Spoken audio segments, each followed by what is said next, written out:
Hi guys, football সমাচার আপনারা যে যেখান থেকে দেখছেন সবাইকে স্বাগতম। চলুন ফুটবল সমাচারে কথা বলা যাক ব্রেন্টফোর্ড বনাম ম্যানচেস্টার ইউনাইটেডের ম্যাচ নিয়ে। যে ম্যাচটি অনুষ্ঠিত হতে যাচ্ছে আজ বিকেল 5:30টায়।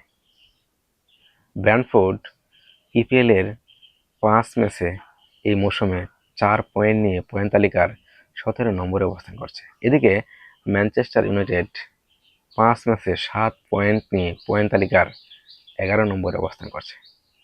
এখন দেখি তাদের সর্বশেষ মুখোমুখি 5 ম্যাচের অবস্থা কি, যেখানে ম্যানচেস্টার ইউনাইটেডের জয় 3টি, ব্রেন্টফোর্ডের জয় 1টি, অন্য ম্যাচটি ড্র হয়। এসব পরিসংখ্যান দিয়ে অবশ্যই ম্যানচেস্টার ইউনাইটেডের জয়ের সম্ভাবনা যাচাই করা যাবে না, যদিও সর্বশেষ ইপিএল এর খেলায় তারা চেলসিকে 2-1 গোলে হারিয়ে আসলো।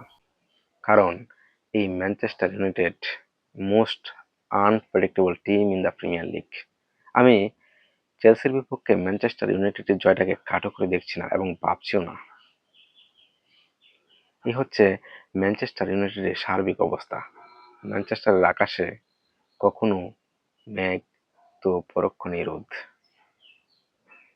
এই যখন অবস্থা, তখন সর্বশেষ তথ্য জানতে চোখ রাখুন ফুটবল সমাচারে।